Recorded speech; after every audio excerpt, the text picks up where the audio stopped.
Dashiki damsels and bolero boys, dust down your duster, make a moo-moo for 1,000 mothers. Nick, I have to admit, I really misunderstood what a peacoat is. You really gotta stop talking to R. Kelly. It's time to talk Tull to me. What's the deal with him? Did he pee on something? I think he liked to be peed upon. I'm not sure. Because Macklemore has the line in Thrift Shop, smells like R. Kelly's sheets. Piss. Probably should have washed this. Smells like R. Kelly's sheets. Piss. That song is the only reason I made that reference. Also, R. Kelly is a child molester. He's a lot of things. Is he in jail, though? I don't think so. Nick, welcome back to the podcast. You are Nick McGill. And you are Omen Thomas Sade. Together we are the Feckless Momes. And this, my mothballs, is Talk Tull to me. A white-hot summer collection strut on the glittering Prague Walk. On the glittering... The Prague Walk! Away!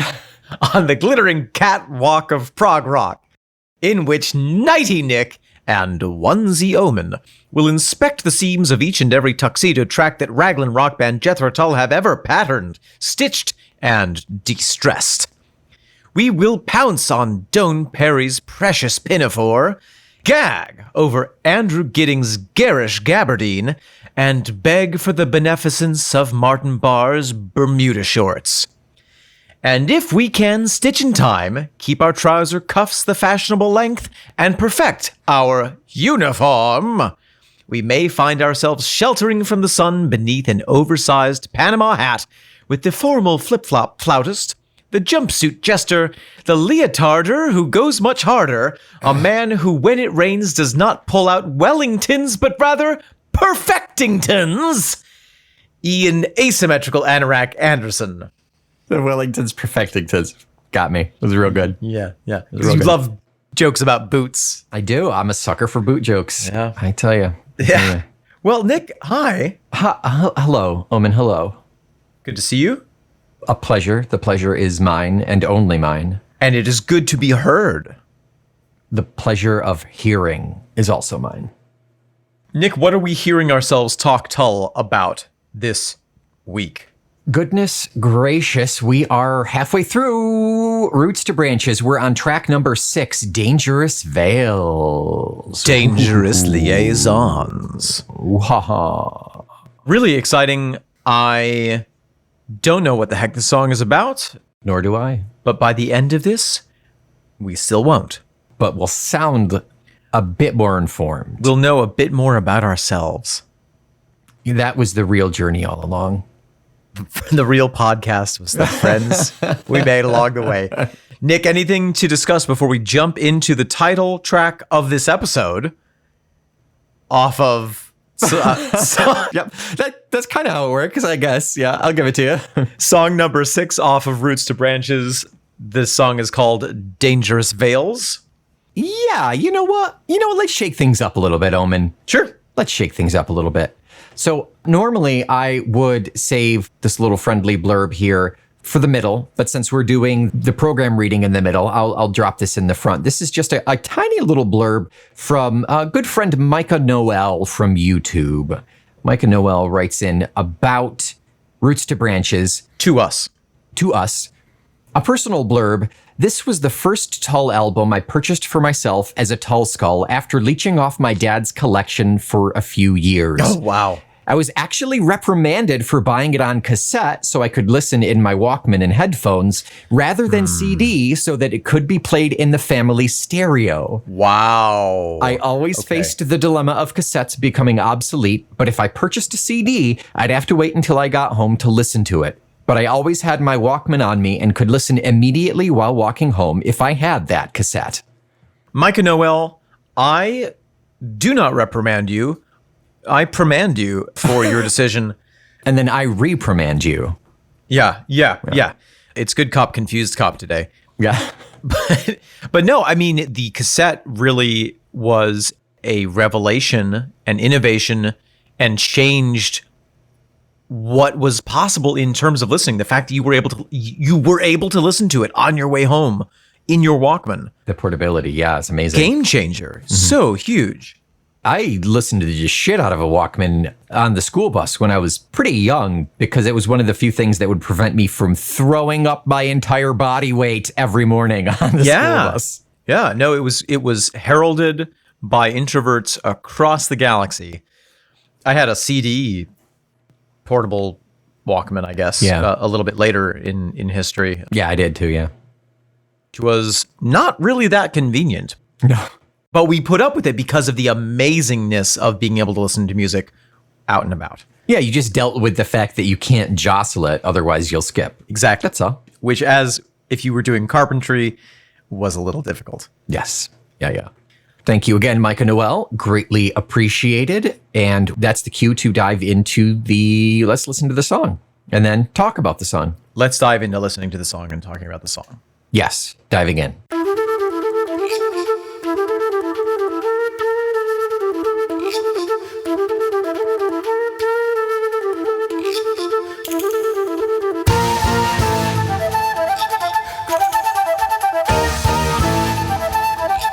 Nick McGill!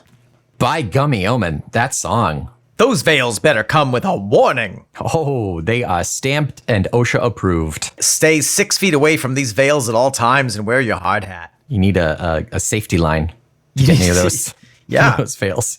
This song blew me out of the water. I saw your underpants fly off at one point, and it was impressive. It's a nice shade of pink, I must say. Thank you. They ricocheted it off the wall and... Almost lost an eye, yeah. Yeah. No, this song is fantastic. How does it go for you? There's so much that happens in this song. Yeah. It starts off strong, but by the end of it, you're like, how did we even get here? Where are we? It was already overpowered to begin with, and yet by the end, it's like, Jesus. Yeah. I would love to, in a moment, read from the good book, A Passion Play Story of Ian Anderson and Jethro, Tull by Brian Raby.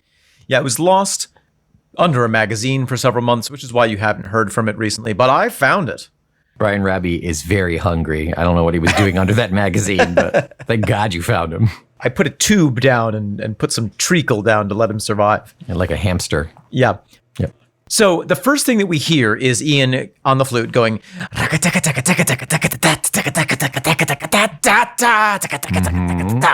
so fun. What does that remind you of? It reminds me so hardcore of rock flute. Rock flute. Navigators specifically, yeah? Specifically Navigators, yeah. I think that there maybe is a similar rhythm or it's a similarly inspired type of riff. There's something there, yeah. And I am not mad about it. I love it. It's very effective at getting the heart rate up.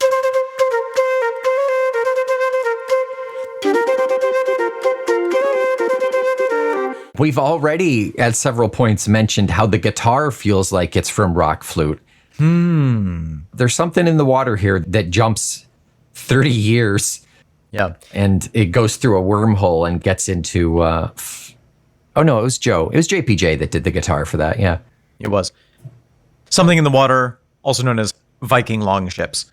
That's right, yes. Also in that intro, offsetting the flute, we have this wonderful thing. I don't really know what it's called. I called it the wooden froggy thing. I have the ribbit frog. The ribbit frog. It's basically a piece of wood that could be shaped like a frog or could not be. Mm-hmm. But it has grooves in it, so when you scrape another stick across it, it goes... And generally it's shaped like a frog because it gives you that open cavity of the mouth to give you a little bit of resonance to get the sound out. Yeah, and because everyone loves frogs. And it sounds kind of like a frog. Kind of like a frog ribbit, yeah. Yeah, a little bit. If you squint your ears. Squint your ears a little bit, drink a little bit, yeah, you'll get it. We have ribbit frog and castanets as well. We get every now and then we get a little castanet. Yes. And then the whole dam breaks loose. It does not take long for that dam to open up. And we get Martin's ridiculously hard and heavy guitar.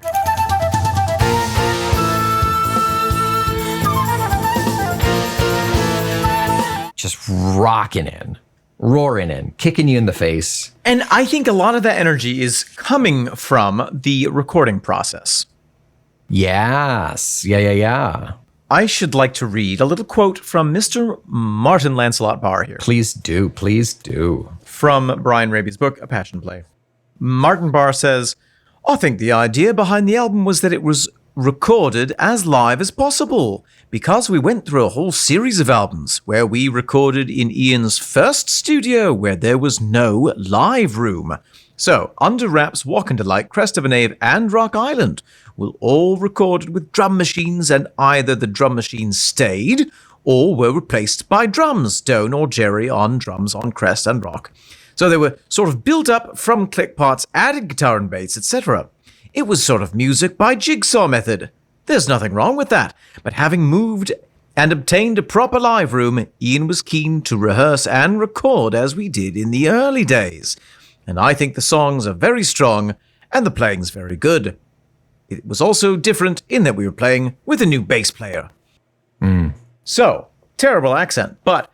Yeah, he's not from Liverpool. Just so we'll cover that in the half. We'll talk about Martin a little bit, but yeah. And that accent was not from anywhere. No. But we'd already read this concept from Ian that he was really trying to make it feel like a live performance. Right. And that wasn't just in the design of it, it was also in the action of recording it. Yeah. They were able to be in the same space with each other, and I think that some of that fun really, really comes across even in the first 30 seconds of this track. Just so we don't get sued, Ian did not have fun while recording this album. Yes. I don't want anyone to mistake that and think that Ian had fun. That was a close one. Yeah. The lawyer in my ear. Yeah, no, we got it. I covered it. Don't worry. No, but I think everyone else had fun, and Ian was able to manufacture an outward disposition of fun in this recording process. Right. And everybody played along. They knew he wasn't actually enjoying anything. Yeah. But they played along. But it sounds nice.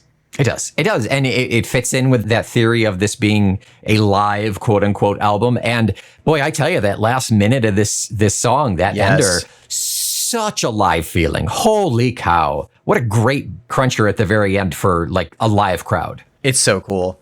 I wrote down that Ian's voice on this track sounds like that of an ancient Greek oracle who is high off of their ever-loving tits on a massive dose of psilocybin and is just speaking directly to the gods. Yeah, I guess I can see that. He's kind of all over the place tonality-wise, but it works so well for this. It does. And I think that's what attributes to that feeling of going from like, okay, I see where we're going here, and ending 5.5 minutes later with, where are my pants? Why is there a penis drawn on my forehead? And where are my credit cards? Yeah. Yes. And thank you. May I have another? It's worth pointing out that there's a big difference between the way he's singing on the verses and then for the choruses, him shifting back to a little bit more of a melodic, I'm not inviting any stiff reaction. I love that twist and that melodious feel on those moments. It's so powerful. What a powerful change. And it's a really pretty sounding chorus too. It's really nice tonal. It is. And then he goes back to that more kind of talk singing stream of consciousness. Very fast, very hectic. Yes. Yeah. On the chorus, Ian doubles up his flute with his voice, which is really fun. I'm not inviting any stiff reaction. Steve Bailey on bass for this one. Yes. The majority of the bass on this album is Steve Bailey. This happens to be Steve. He's crushing it. And he will be with us the rest of the album until 11, actually. So that's right. Yeah. But there's a breakdown at 1:30, and this is one of these things, one of these little details that I think can only function in the context of a live recording. Everyone is on this very strict time beat. But the drum Doan is doing these fills where it just cuts to the drum going and then everyone jumps back in. Yeah, okay. Doan is playing on a very slight rallentando where he is slowing down on those phrases just a micro beat. It gives you that feeling that he's still charging ahead, full blast, but then the rest of the band is jumping on his last note in order to keep the rhythm.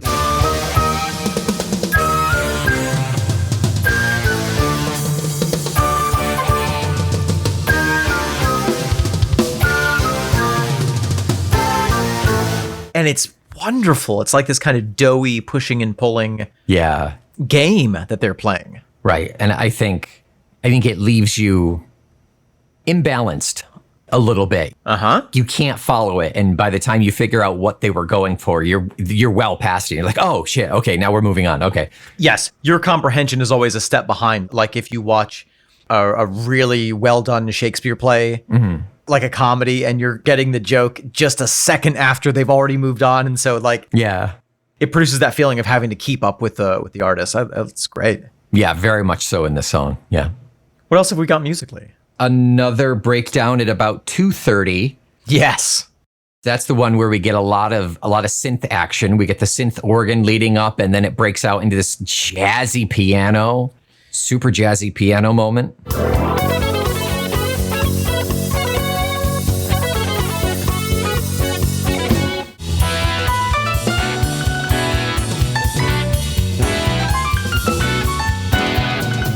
During that section, it feels like Martin is teleporting from place to place with the guitar. Like he keeps popping up in places that you don't expect him. Yeah. He's so damn solid. I mean, everybody is really, really solid in this song. Yes. At about 5, I'm pretty sure I heard a double bass. Doan's got 2 pedals going really hardcore.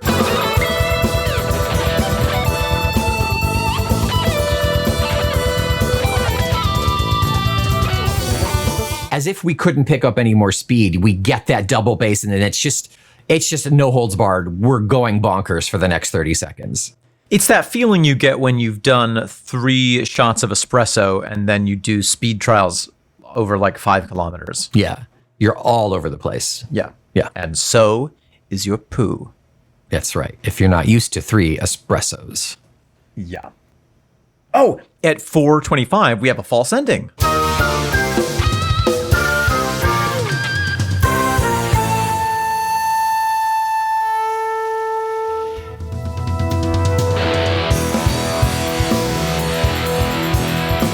It winds up, and it feels like it would be a perfect spot to end. I mean, I think it's just after we finish that last verse, the last chorus, rather. Yes.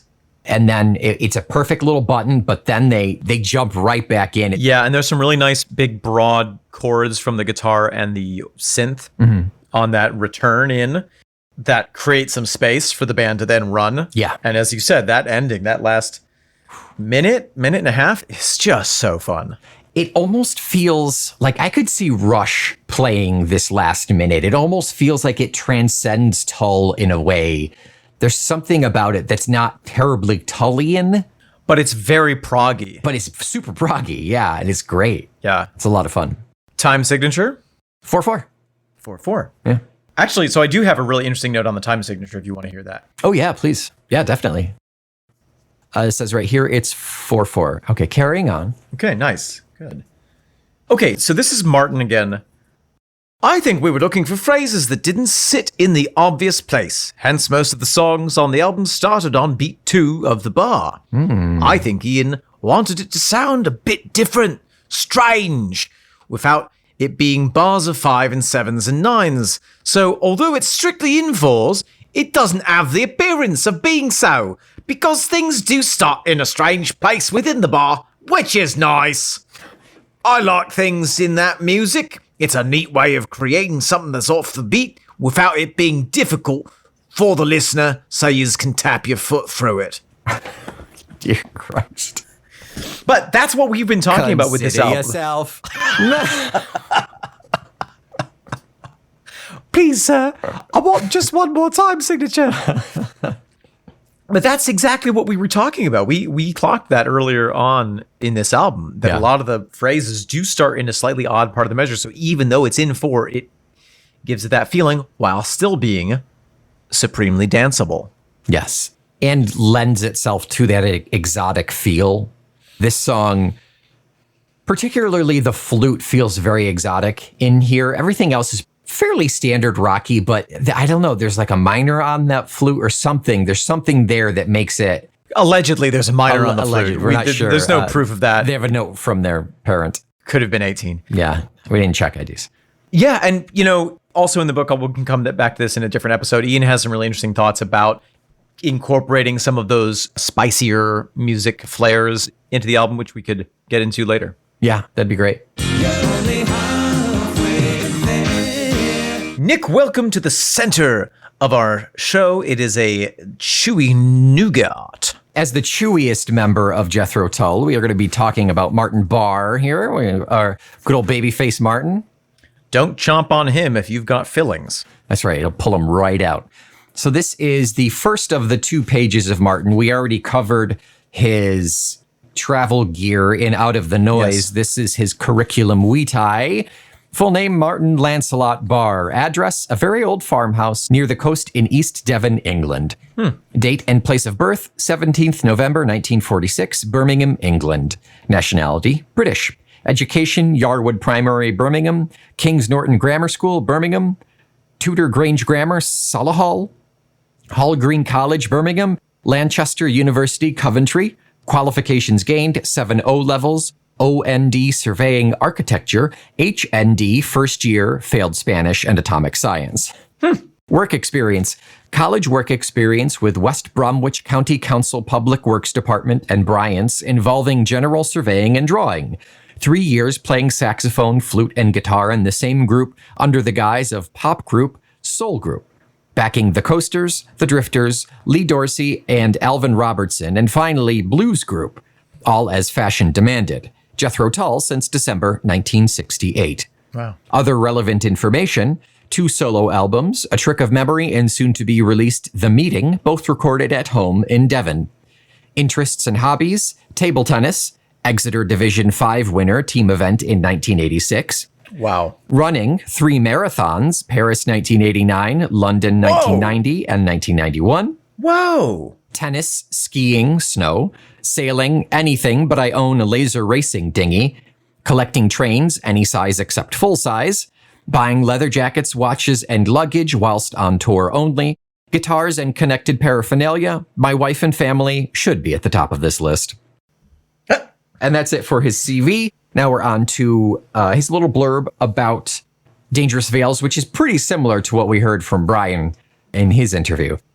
This is a classic Tull sound, bringing together all the best ingredients in a song that has the Tull trademark firmly stamped on it. The flute intro is a perfect build-up into the powerful music punctuations.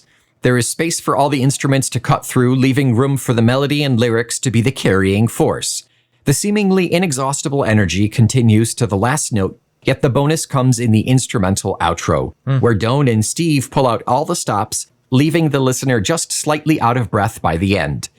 This song was rehearsed live from its concept. It was always great fun to play, and the end result lost none of the initial atmosphere. Martin Barr.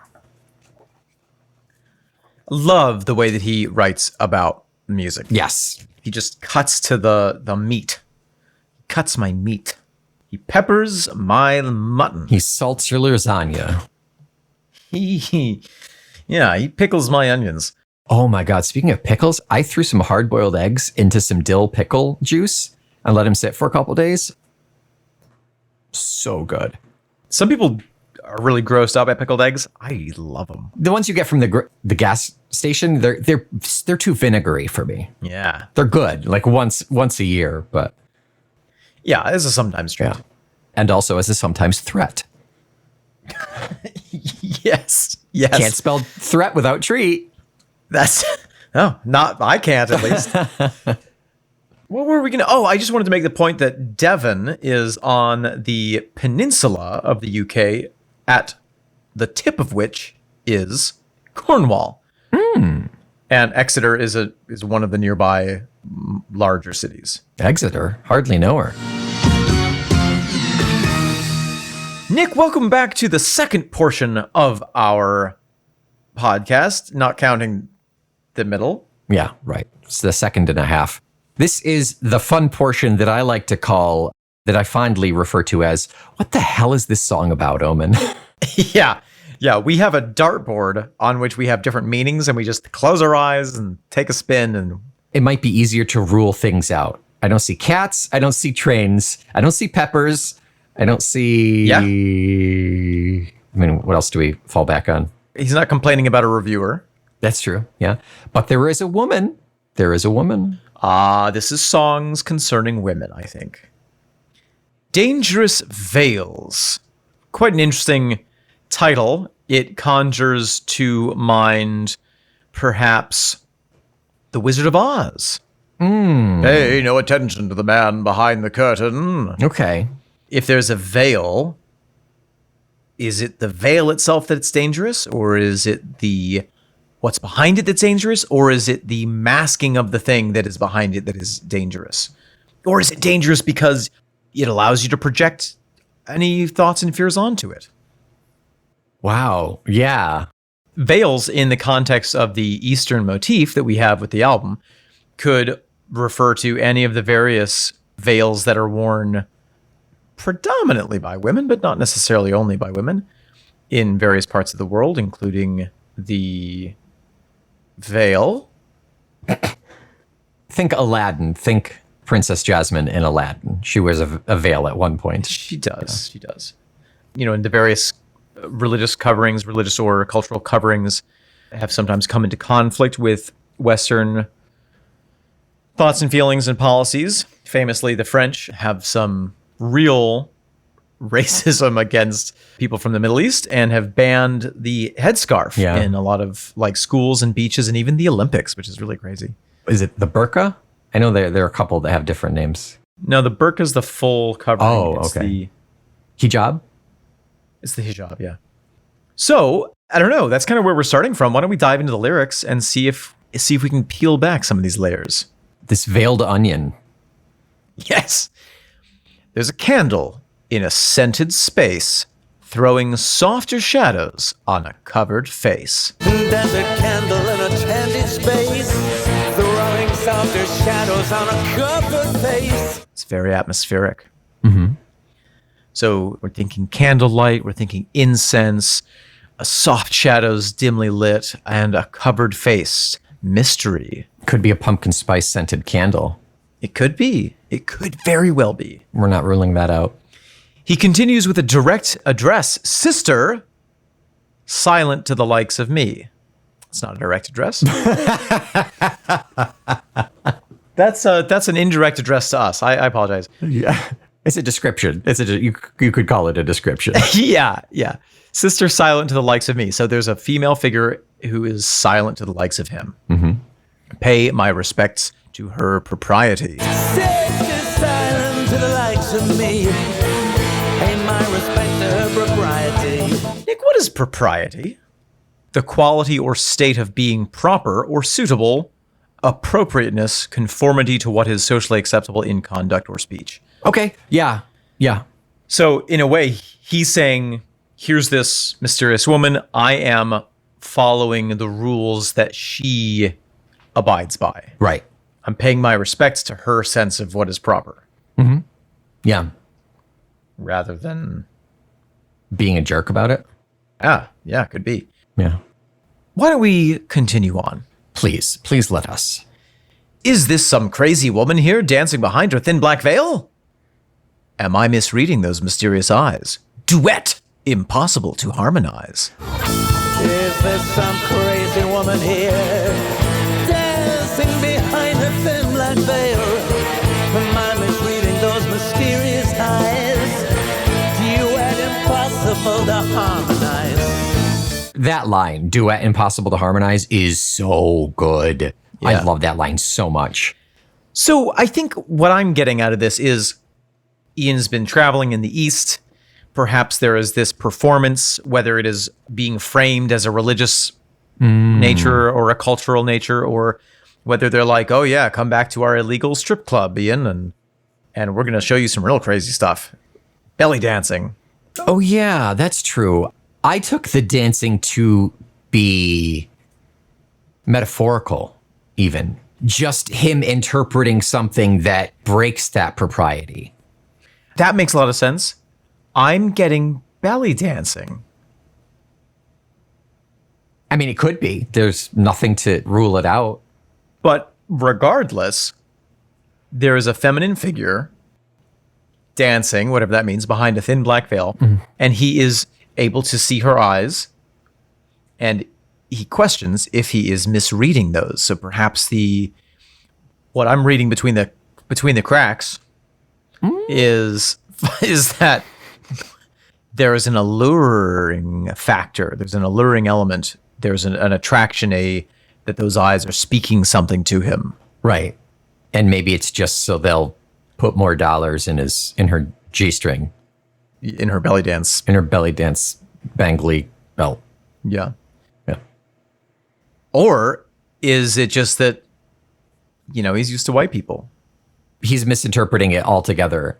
And this is a theme. We've talked about the exoticism or the Orientalism of this album. Mm-hmm. That is a theme in the contact of cultures between Est and West, Mm-hmm. between West and East. Oh my God, Nick! I can't have espresso this late in the day, No, you cannot. and yet I do.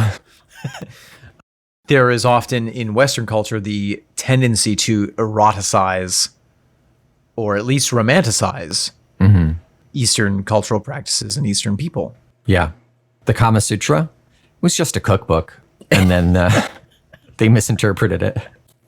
They went and made that 1,000-page illustrated volume of sexual positions into something sexual. How dare they? How dare they? Inappropriate.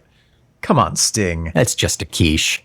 Actually, this album, this song gives me some early 90s Sting vibes or late 90s Sting vibes. Yeah, I get it. He's always had a vein of progressiveness in his music. Yeah. And he had an Eastern-y feel phase that he went through as well. And he is a devotee of the Kama Sutra. That's right. And the Tantra. He's been climaxing for the last 8 years. That's what that noise is, actually. Buzzing in my ear. I can't get it out. But you're right. The duet impossible to harmonize is, I think, where this simultaneous feeling of deep connection and an inability to know what to do in the moment. Yeah. Duet is, we're acknowledging that there's something between the two of us. Whether it's you literally just looking at me. Yeah.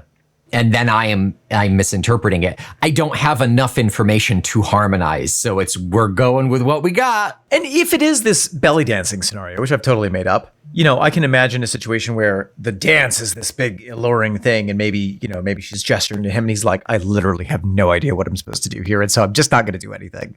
Yeah, right. Because I don't want to get stabbed 1,000 times. Or just be an asshole. Probably the safest bet is to not act until acted upon. And as we go on, we have some more illustration of that feeling. Mm-hmm. I'm not inviting any stiff reaction. I'm not inviting any stiff reaction. For those of you at home, Omen is waggling his eyebrows. Pop goes the penis. I think that's a play on words. Oh, sure. But also, you could also interpret that to say, I'm not going to do anything that's going to get me disciplined by the people around me. And being stiff can be stern. Yes, absolutely. Yeah. I'm so stern right now. I'm not one for naming holy names, and I won't peek behind those dangerous veils, though you might hate me just the same. I'm not one for naming holy names, and I won't peek behind those dangerous veils, though you might hate me just the same. Okay, well, lots. Whoa, Ian, slow down. I'm not one for naming holy names, so I feel like he's caught between, like, look, I don't know the religious implications of this, of this ceremony, and I'm trying my best to think of England and not get a raging boner. So, Think of the Queen Mum. Right, trying to stay within the bounds of what's appropriate and not go too far into one direction or too far into the other. Yeah. And I won't peek behind those dangerous veils, though you might hate me just the same. I think I won't look behind the veil. Right. It would be dangerous for me to do so. To probe further. Yeah. Though you might hate me just the same, like you hate me whether I do or not. Yeah, I'm just a tourist. You resent me for being a foreigner encroaching on your cultural stuff? I think so, yeah. That's how I interpret it, yeah. And whether that's true or not, that could well be his interpretation.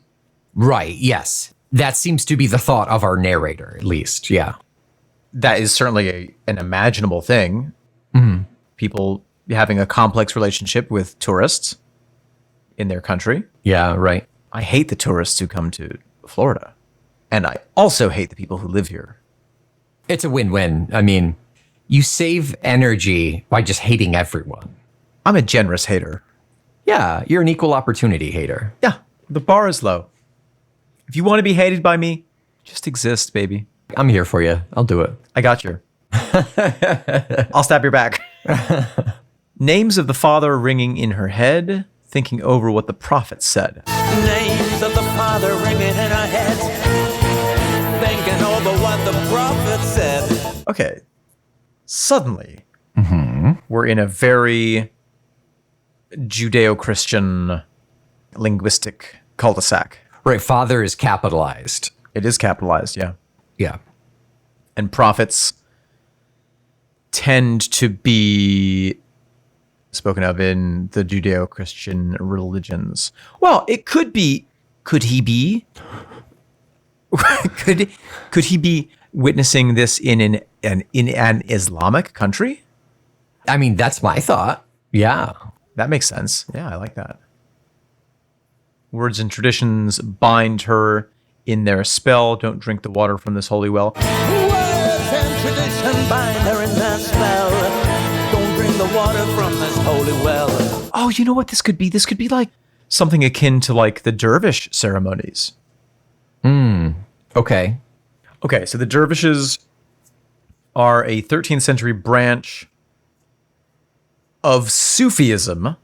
And I think that I think that the Sufis are more the mystical side. They originated with Rumi, the poet. It is a little roomy in here. But that branch is very mystical. And so it could be that this is some mystical ceremony based in Islam Yeah. with words and traditions woven into it. But he finishes that line, don't drink the water from this holy well. Yeah, so like, is she going through the motions and hasn't yet committed? Oh, I think that she's committed. Oh, he's telling himself. I think he's recognizing that I think he's having a spiritual experience, but doesn't want to get involved. Yeah, okay. He's having an eroto-spiritual experience. Yeah. So that last bit is the imperative to himself. Yes. Hey, don't drink the water from this holy well. Take it easy. Yes. Yeah. I'm getting the sense that this is a song in which he has learned his lesson from Budapest. And all the other songs in which he is confronted with beauty approaching the divine. Right. In that foreign exotic environment. Yeah. Yeah. And he knows that the best course of action is to do nothing, as difficult as that might be. Right. At least I can speak from slight personal experience. It's very easy to fall in love with a mysterious lady in a flickering candlelit room in the throes of some sort of exotic ceremony. Yeah, but then when we turned on the overhead lights and you saw me for what I am, the magic was gone. But I already put a ring on it, so. You did. Do you know that there's a Persian expression which is choose neither cloth nor love by candlelight? Yeah, I think you've said that before, yeah. I've told you that before. So then we have a repeat of the chorus.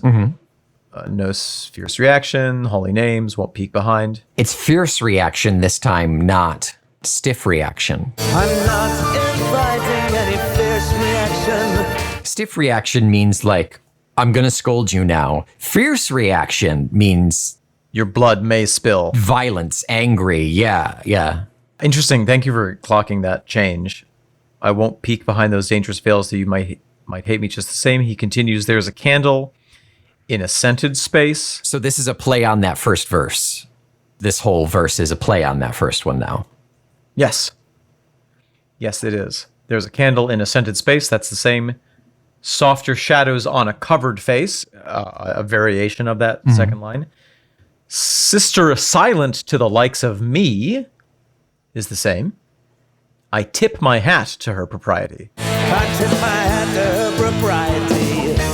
So in the face of this mystical experience, he does the most English thing possible. He retreats into his own cultural comfort zone. Mom? And then walks away. Then walks away. Yeah. And I think the last bit of the chorus is just a repeat. Yep. Yeah, I'm not inviting any fierce reaction. Yeah. So at the end of the day, Nick, what do we say that this song is about?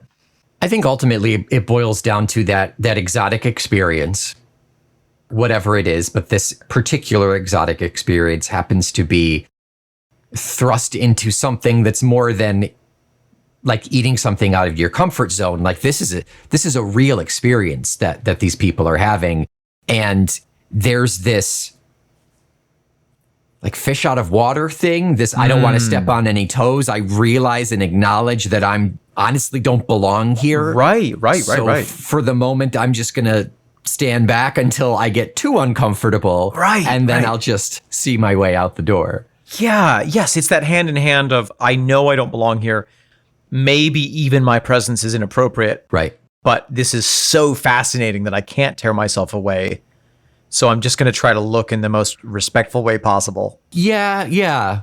There is a level of fascination. You know, there's such detail there. Yeah. Yes. I think that implies that fascination. How is he picking up all of these pieces? Because he's really kind of invested in what he's experiencing here. Yeah. But he wants to do it in as unobtrusive a way as possible and then agonize about it for the next 6 months until he writes a song about it. Right. Yeah. He wants it to be theoretical physics where he wants to observe it so bad, but he doesn't want to affect it at all. Right.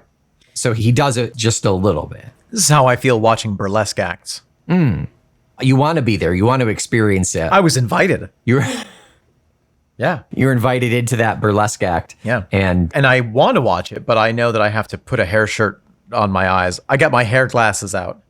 right. It'd be rude not to enjoy it. But at the same time, I mean, it's just polite. I have to punish myself for enjoying it. Yeah. It's complex. It is. You are a multi-layered human being, Omen. Just like one Ian Anderson. So I will put this song firmly in the folder of, once again, I have avoided sex. I mean, I don't know. Is that our underlying current here? I have avoided sex so successfully that no one even knew it was on the table. She didn't even know she wanted it. I have made it so I avoid sex before I even enter the country. Yeah, I don't know. I think I can see it a little bit in the misreading those mysterious eyes. Like, is she making eyes at me? But then we immediately get into all of that religious terminology there that I don't think we have enough evidence there for it. I agree. But I do think that there's an element of this is a situation where it is better to look and don't touch. Look and don't touch. Yeah. Yeah. Children should be seen and not heard. Looked at and not touched. Jesus. Omen does not speak for the feckless momes. Just for. Oh wait, I got the lawyer again. Yep. No. Okay. All right. Yeah, you need to go into hiding. A written apology. Yeah. I think this is the Brit abroad. In a strange, exotic land. In one of the strangest, most exotic lands. You know, that Eastern Western is fairly drastic in some ways. Speaking of Sting. I mean, always and forever. There is a song by Sting released on his 1987 Nothing Like the Sun album, fabulous album, a song called Englishman in New York. It is a little bit the opposite of this song in the sense that he is describing an Englishman living in New York City as the exotic.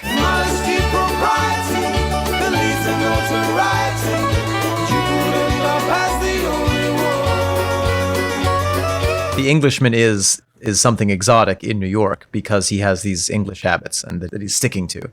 Yeah, I can see that.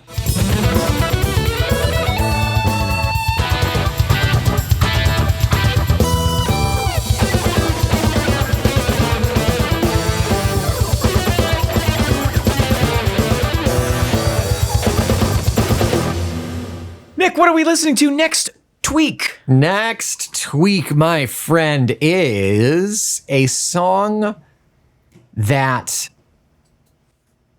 I never thought was on this late of an album. I always thought it was far earlier. Oh, For some reason. that's interesting. Yeah, it is. It's number 7, Beside Myself. I'm beside myself. I think it's because it was a concert staple for a while. Oh. I feel like I've seen it in concert a couple of times.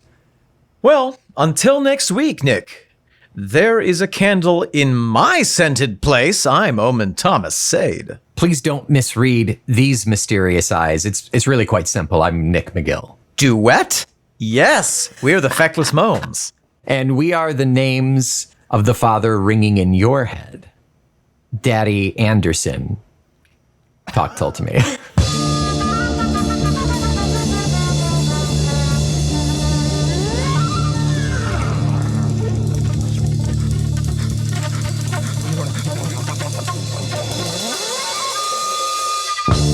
Traffic noises. Here we are, the famous bazaar. Oh, my goodness. You can find anything in here. You can find chicken feet. You can find hippo feet. You can find human feet. What do you want to eat? Your heart's desire. Well, you know, Ahmed, I really, this is all very entertaining, but really I'd just like to have a nice piece of toast, buttered on one side, maybe a bit of Marmite. We have yak butter. Oh, we geez. have camel butter. Oh. We have human butter. Oh, that's rather rich for me. What do you have in the way of perhaps a little, just a hat? I need something to protect myself from the sun, you know. Oh, yes. Do you want peacock feathers? Oh. Do you want armadillo feathers? Do you want human feathers? We have all the feathers you could want. A veil to cover your face. A veil to go down your back and cover your backside. A veil to leave my nothing goodness. but the backside. How terribly esoteric and inadvisable. I was thinking perhaps just a plain white cloth that could keep my head from getting so terribly sunburned like it was last time. Perhaps something to cool, to quench our thirst from this terrible heat. Yes, something soothing and not with too much flavor. Yes. I know what you want, my friend. I know what dear. you want. Here we have the iced tea that is made from the sweat of the woman who picks the pomegranate. Here we have the liquor that is made from the piss of the camel that has drank the tea made from the sweat from the woman who picks the pomegranate. Oh, it's and very here economical. We have humanity. All of this is very concerning, Ahmed. What about just some lovely English black tea? You know, bit of milk, a lump of sugar on the side. Maybe we could sit in a quiet place out of all this noise.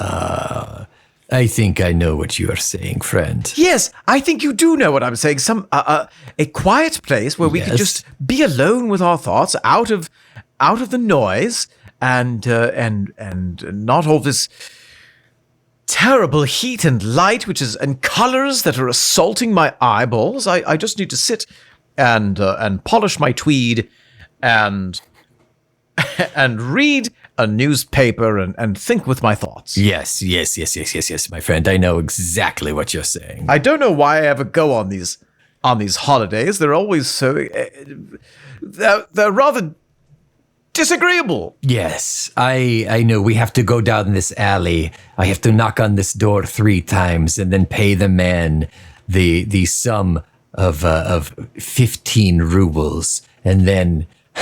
I don't know why he wants rubles, but I have them. They'll take anything in this market. Yes. And then we will take you into the back, into a dark room that is filled with smoke that is from the pipe, and that is. Here we have a glass of the English tea and a scone with the clotted cream and jam upon it. And then the only thing that does not fit your bill, I'm afraid, the true payment that you have to suffer for this is What is that sound, to Ahmed? listen. You have to listen. I'm listening. I can't unhear it. What is it? It is a It's podcast. horrible. It is a podcast. Oh, no. It is the most exotic podcast in the land. I promised my wife I wouldn't. It is talk told to me. Oh, Ahmed, I've read about this podcast. I've read that it's a proud member of the Feckless Momes Audio Network. Nah, that it is. Oh, I'm sunburnt. Too much culture.